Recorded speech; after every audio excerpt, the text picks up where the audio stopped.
satu kerja riset yang kami lakukan, dan itulah kerja kami ke depan gitu loh. Temuan-temuan kami dalam riset ini selain juga akan diserikan ke publik, tentu dengan sedikit usaha kami akan direspon dan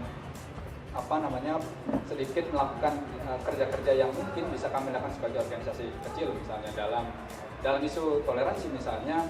Ada progres kemajuan bagaimana anak muda di Kota Cirebon melihat dan mengalami toleransi dari kehidupan sehari-hari. Tapi trennya misalnya itu hanya berlaku pada dunia sosial. Ketika ngomongin isu politik itu akan berbeda lagi. Dan itu yang kemudian kami dorong Sofi sebagai organisasi akan melihat tren-tren itu, kemudian kami coba respon dengan sedikit usaha kami. Dan itu sih, dan penelitian ini terselenggara selama 3 bulan, cukup waktu 3 bulan. Jadi ada 2 metode. Pertama secara tatap muka dengan persebaran kuesioner, dan yang kedua secara online. Jadi temuan-temuan lapangan sebenarnya kami ingin konfirmasi. Apa anak muda, siapa anak muda? Karena yang berhak mengatakan itu dan memaparkan itu adalah yang meneliti. Sehingga nanti kita ke depannya memiliki gambaran sebenarnya kita semua bertemu di sini, berada di sini akan membahas apa, akan membicarakan apa. Kepada Hasan, saya persilahkan.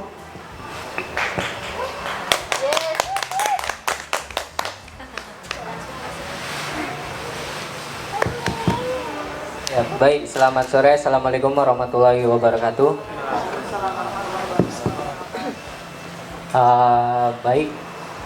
Di sini kita sebelumnya riset ini dimulai pada bulan Januari sampai akhir. Nah, riset ini dilakukan di Kota Cirebon untuk menjawab isu-isu sekarang seperti tadi yang dipaparkan oleh Mas Omen soal bagaimana kita menyikapi Indonesia seperti sekarang, ataukah kondisinya sakit atau tidak. Itu bukan lantas kita langsung bergerak dan bagaimana cara melakukan dari pergerakan kita, tapi kita mempunyai data, yaitu data soal pandangan anak muda di Kota Cirebon terhadap isu demokrasi. Dimohon untuk audiens untuk agar suasana ini tidak tenang gitu, karena kita bersama 5 kawan, yaitu ada saya, Hasan, Hana, terus di belakang Mas Rifai, terus keduanya Mas Yusuf sama Mbak Mila. Itu beberapa proses yang lancar tidak lancar, tapi pada akhirnya kita goal juga. Di sini kita mencoba untuk nge-share kepada teman-teman untuk ngasih beberapa gagasan mengenai demokrasi. Nah, di sini penelitian ini dilakukan melalui wawancara tatap muka menggunakan kuesioner atau angket yang berisi 70 pertanyaan. Nah, ditujukan kepada anak SMA, universitas, mungkin yang di sini yang menjadi anak IAIN atau Untag pernah berjumpa dengan kami, antara Mas Pai itu yang pakai baju kotak-kotak di belakang, terus Mbak Hana, terus saya sendiri. Nah, target populasi usia anak muda di sini itu dimulai dari 18 sampai 25 tahun, di mana usia-usia segitu udah bisa mempunyai hak untuk berpartisipasi dalam pesta demokrasi saat ini. Waktu penelitian berjalan dari bulan Januari sampai Maret 2009. Nah, ada 19 tren yang nanti saya paparkan di sini. Pertama itu soal demokrasi sebagai landasan kehidupan bangsa. Nah, dari demokrasi sebagai landasan kehidupan bangsa itu menunjukkan bahwa anak muda di Kota Cirebon menyetujui bahwa demokrasi berperan dalam mengelola kehidupan berbangsa sebanyak 93,85% dan menolaknya sebesar 6,15%. Di sini dalam menyetujui ini ada penemuan-penemuan, saya izin duduk ya. penemuan-penemuan yang cukup menarik di mana anak-anak muda ini berperan andil dalam isu demokrasi, mengelola kehidupan bangsa, setuju dengan landasan kehidupan berbangsa itu menggunakan demokrasi. Terus tren kedua itu soal praktik demokrasi terdekat menurut anak muda. Di sini subtemanya adalah terlibat organisasi di luar, bisa dalam sekolah ataupun di luar sekolah. Di dalam sekolah itu seperti pemilihan ketua kelas itu diatur oleh wali kelas berdasarkan berdasarkan keputusan dari guru atau wali kelas itu sendiri. Itu salah satu kecilnya. Terus taat pajak, mengawal kebijakan dan partisipasi dalam pemilihan. Nah, yang menarik lagi ini yang terakhir nomor 4 yang berwarna biru itu soal partisipasi dalam pemilihan. Beberapa media menggemborkan soal isu golput. Nah, dalam isu-isu yang ada di media itu ternyata anak muda benar-benar akan berpartisipasi dalam pemilihan nanti di tanggal 17 April itu. Nah, setelah pemilihan yang lebih menariknya lagi itu soal mengawal kebijakan apa yang nanti dijanji-janjikan oleh Pilpres sekarang. Jadi dalam itu digaris besari bahwa pemilihan umum itu nggak selesai ketika kita datang ke tempat pemilihan umum gitu. Bahwa yang namanya politik demokrasi, pemilihan umum itu nggak selesai sebatas kita mencoblos siapa calonnya. Nah, itu yang kedua yang perlu digarisbawahi. Nah, terus lanjut. Yang ketiga itu soal persebaran hoaks di kalangan anak muda di kota Cirebon. Beberapa kita nggak jauh dari yang namanya media sosial, entah itu berbentuk Facebook, Twitter, Instagram, dan lain-lain. Nah, hoaks merupakan gejala yang menguat pada era sekarang ini. Menurut persebarannya di kalangan anak muda kota Cirebon, itu 96,84% mengatakan pernah mengalami hoaks, menerima isu-isu hoaks. Nah, menjawab pernah mendapatkan informasi hoaks dan 2,11% itu tidak pernah, serta 1,05% menjawab itu tidak tahu.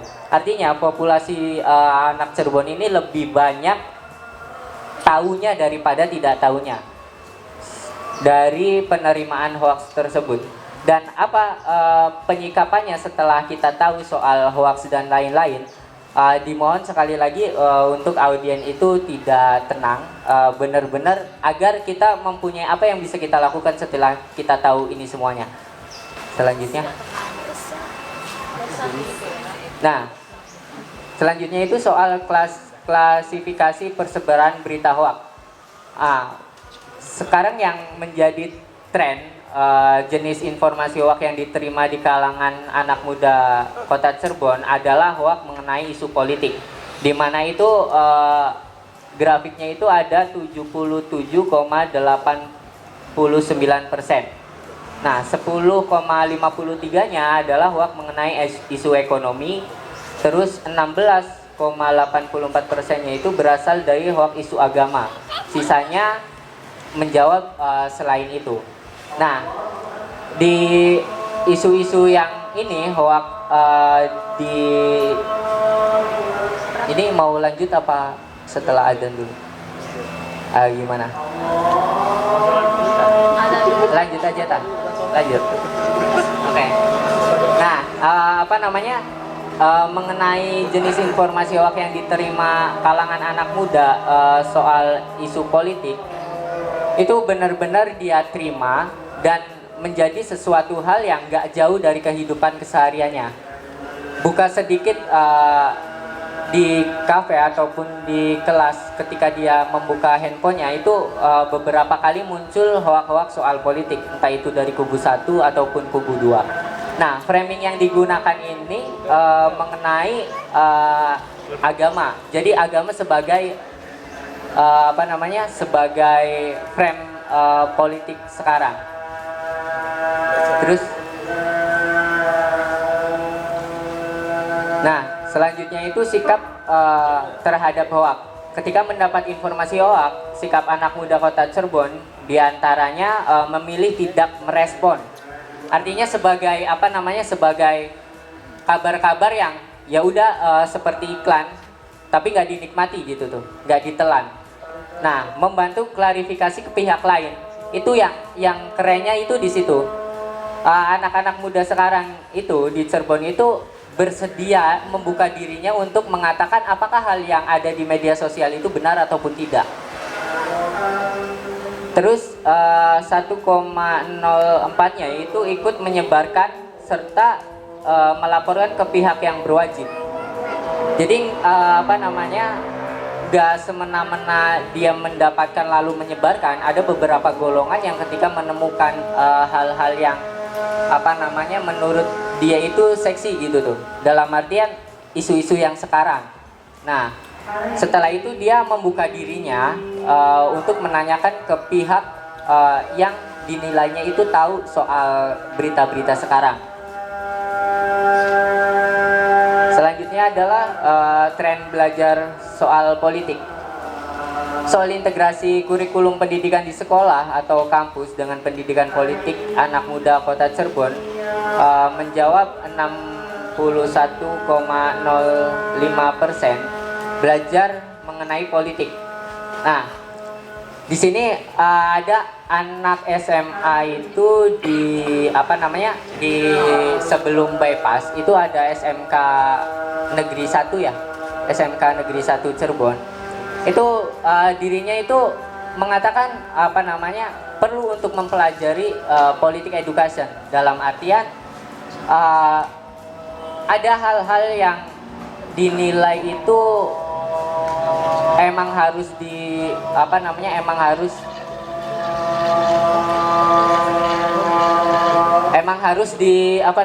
digali. Soalnya apa? Politik adalah demokrasi di negara kita. Jika kita nggak tahu politik, maka kita nggak tahu negara kita itu seperti apa. Itu pernyataan kalau nggak salah itu cewek dari SMK Negeri 1 Cirebon. Ya, lanjut. Nah, dari berbagai macam kemelut, dari hoaks sampai kepada minat belajar mengenai politik, anak muda dalam trennya itu kondisi politik menurut anak muda itu seperti apa? Situasi politik di tanah air menurut anak muda di Kota Cirebon itu menganggap sedang pada fase tidak baik-baik saja atau ada masalah-masalah yang dianggap tidak sehat atau bermasalah. 5,26 menganggap baik-baik saja dan 5,26% lainnya menganggap tidak tahu. Artinya 89,47 itu mengatakan bahwa dianggap tidak sehat atau bermasalah. Teman-teman anak-anak muda di sini itu mempunyai kegelisahan yang emang dia menemukan di kehidupan nyatanya, entah itu dari lingkup kepala desa sampai pada bupati atau pilbub, ataupun yang sekarang itu soal pilpres.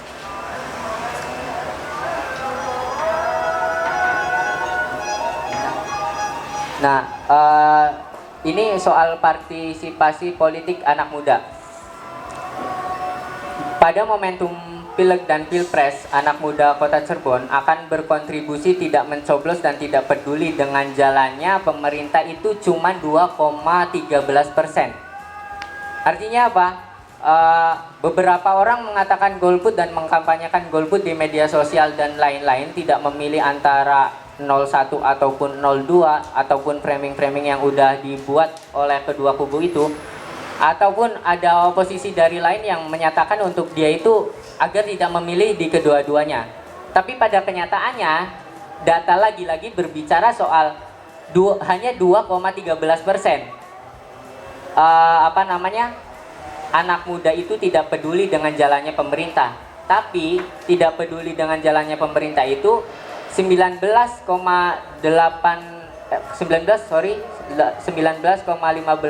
itu golput, tapi peduli dengan pemerintah. Nah, yang mencoblos dan mengawal jalannya pemerintah itu luar biasa kerennya, itu ada 70,21%. Yang pada artinya anak muda di Cirebon itu nggak masa bodoh soal pemilihan pilpres atau pileg ataupun pesta demokrasi yang seperti sekarang akan dilangsungkan pada tanggal 17. Itu dirinya itu akan mencoblos dan mengawal. Jadi bukan hanya mencoblos terus selesai di tempat TPS gitu, di tempat suara, tapi akan terus mengontrol kebijakan-kebijakan apa saja atau janji-janji apa saja yang nanti akan realisasikan oleh pilpres itu sendiri. Itu ini juga perlu diperhatikan. Nah, dalam faktor memilih yang paling banyak memengaruhi politik anak muda di Kota Cirebon, faktor usia itu ada 1,5%, identitas agama dan suku 12,63%. Nah, program yang ditawarkan itu 43,16% dan visi misi kepemimpinan ada 43,16%. Dalam tren itu ada beberapa indikator, yaitu faktor usia, agama, suku, ras dan etnis, program-program, visi dan misi. Seperti yang sebelumnya tadi itu soal ikut kontribusi dalam bukan hanya mencoblos tapi mengawal kebijakannya, dibuktikan dengan yang ini. Program-program, visi dan misi adalah bahan pertimbangan anak muda di Cirebon itu untuk memilih siapa yang benar-benar nanti itu akan dicoblos. Jadi bukan dari apa agamanya yang mencalon itu atau dari suku apa, tapi dari program-program yang dia tawarkan itu untuk apa. Seperti misalkan program-program dari paslon 1 misalkan tentang KIP dan lain-lain. Kalau misalkan paslon 2 dari apa. Nah, itu yang diperhatikan anak muda Cirebon untuk memilih siapa yang harus dipilih untuk di tahun 2019 nanti. Ya, lanjut. Nah, dorongan memilih anak muda Kota Cirebon terdorong menentukan pilihan politiknya berdasarkan ada dorongan keluarga, guru, ustadz atau penceramah, teman, tim kampanye, kesadaran diri. Nah, ini yang sangat melesat jauh dari dorongan sampai ke bawah, yaitu kesadaran. Itu lebih banyak tentang kesadaran diri. Artinya dari beberapa yang tadi saya paparkan soal yang diminati adalah program dan visi misinya, terus dia mencoblos lalu mengawal kebijakannya. Di sini dari kesadaran diri teman-teman anak muda Cirebon, bukan dari dorongan keluarga, bukan dari guru ataupun ustadz, teman, bahkan tim kampanye. Itu nggak berdasarkan dari 4 itu. Adapun yang berdasarkan dari 4 itu hanya beberapa. Tapi yang lebih banyak menunjukkan adalah kesadaran diri. Seperti itu.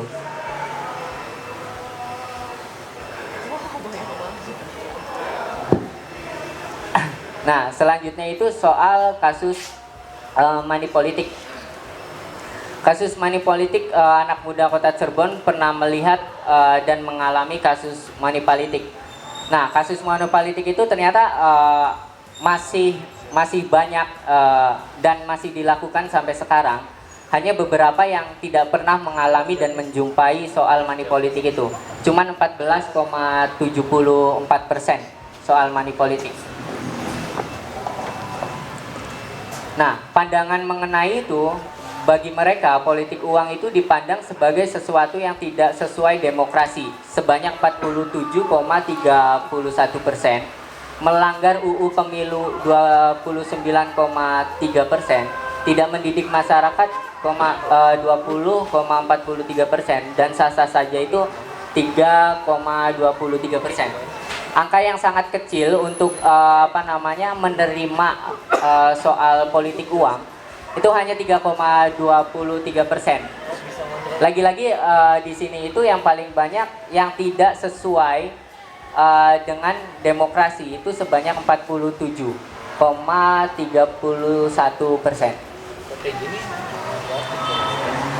Nah, selanjutnya itu soal penggunaan identitas agama.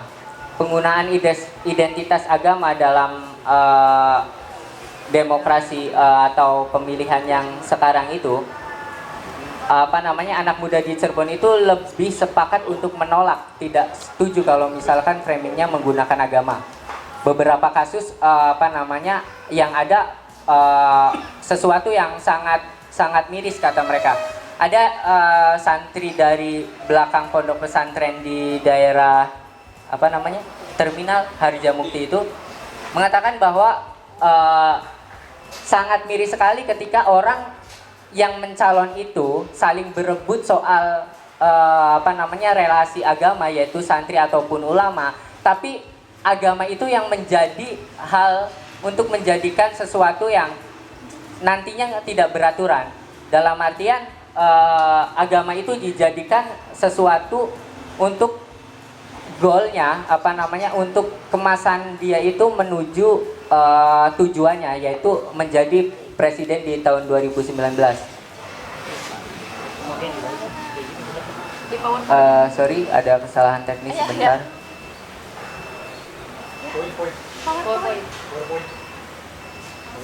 Itu yang di bawah. Nah, ya. Sini kok. Oke, selanjutnya soal black campaign. Mengenai di situ ada setuju, biasa saja, tidak setuju, dan menolak. Nah, mengenai banyaknya peristiwa black campaign, anak muda Kota Cirebon menyatakan sikap untuk tidak setuju soal itu. Di sini dibuktikan ada 63,83%.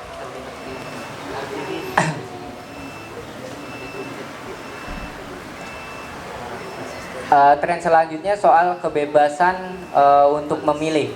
Bagi anak muda di Kota Cirebon, kebebasan menentukan pilihan itu sebuah keniscayaan, yaitu perlu kebebasan. Nah, mereka menyepakati soal itu karena dibuktikan tadi pada tren-tren sebelumnya itu ada beberapa dorongan ketika anak muda di Kota Cirebon itu memilih karena dorongan dari keluarga, penceramah, ustadz, guru, teman, atau tim kampanye. Tapi di situ menyatakan kesadaran dirinya. Ini lanjutannya perlu kebebasan, artinya dia udah benar-benar mempunyai mempunyai pendirian dan mempunyai data, apalagi soal di mana akses itu gampang didapat ketika kita membuka handphone, yaitu media sosial. Selanjutnya mengenai kompetisi pilpres. Kompetisi pilpres itu apa yang terjadi ketika ada kompetisi pilpres atau pesta demokrasi. Di situ ada merasa gembira, tidak peduli, biasa saja, atau bahkan masa bodoh. Ini sesuatu yang saya kaget melihat data yang seperti ini, karena ketika melihat televisi lagi-lagi soal politik lagi, berita surat kabar dan itu soal politik di radio dan mana-mana. Ternyata di sini anak muda di Kota Cirebon itu merasa biasa-biasa saja melihat yang begitu riuhnya gitu tuh, yang begitu semrawut antara kubu 1, 2 dan lain-lain.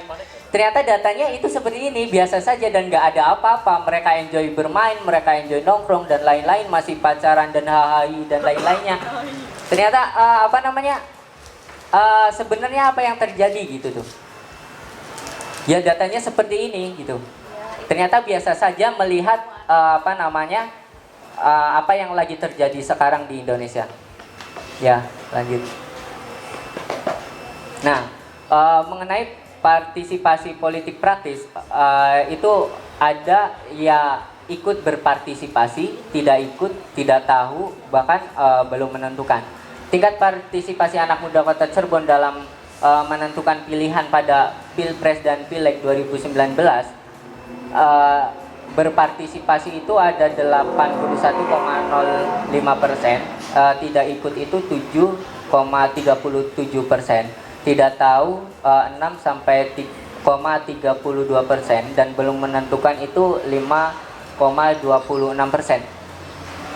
Di sini apa namanya, lagi-lagi sikap yang ditujukan anak muda Cirebon itu dalam tingkat partisipasinya menentukan pilihan pada Pilpres dan Pileg itu sebanyak 81,05%. Sangat besar apa namanya sikap yang benar-benar teman-teman pegang untuk turut andil dalam pesta demokrasi di tanggal 17 April nanti. Nah, ini soal apa namanya, soal cebong dan kampret. Pernah saya menanyakan ke beberapa teman anak SMA penabur di Jalan Cipto itu, teman-teman mau nggak nih apa namanya, saya tanya dulu waktu itu, apa sih politik itu? Kata teman-teman tuh menjawab, politik itu ribet, terus susah, terus ngapain sih ngurusin politik, ketika ketika mereka jadi toh hidup kita gini-gini aja gitu tuh, nggak ada apa namanya efek yang sangat nyentuh ketika dari salah satunya itu jadi. Nah, apa namanya, gejala polarisasi antara kubu cebong dan kampret, mereka tidak mempermasalahkan soal itu, dan mereka nggak sepakat dan nggak mau gitu disebut satu cebong, satu kampret. Ya ketika aku mau mencoblos 01 ya 01 aja, nggak usah ada istilah cebong ataupun kampret gitu tuh. Lagian kedua-duanya makhluk apa namanya, makhluk dan bau yang sangat nggak enak tuh, kita nggak mau kan disamakan sama kedua itu istilah itu. Itu salah satu yang diutarakan oleh teman di penabur. Nah, selanjutnya itu kepentingan warga dalam Pileg dan Pilpres. Punya kontrol atas kebijakan, berhak menyampaikan, ikut kontribusi. Nah, kepentingan warga dalam proses politik itu, kontrol kebijakan pemerintah menyatakan 16,30%, menyampaikan kritik 60,87%, dan kontribusi dalam masyarakat itu 22,83%.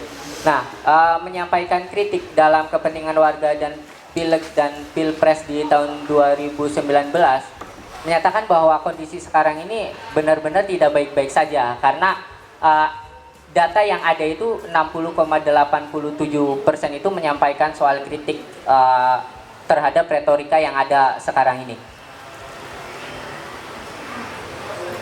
Nah, itu beberapa tren-tren yang tadi saya sampaikan. Dimohon untuk apa namanya, ini sebagai konfirmasi kita setelah kita meneliti, agar kita juga bisa bersikap lebih baik setelah adanya ini. Mungkin bisa apa namanya, perluas oleh pandangan-pandangan teman-teman yang ada di depan, bahkan dengan narasumber yang sebentar lagi juga akan duduk di sini. Kurang lebihnya mohon maaf. Selamat sore. Wassalamualaikum warahmatullahi wabarakatuh.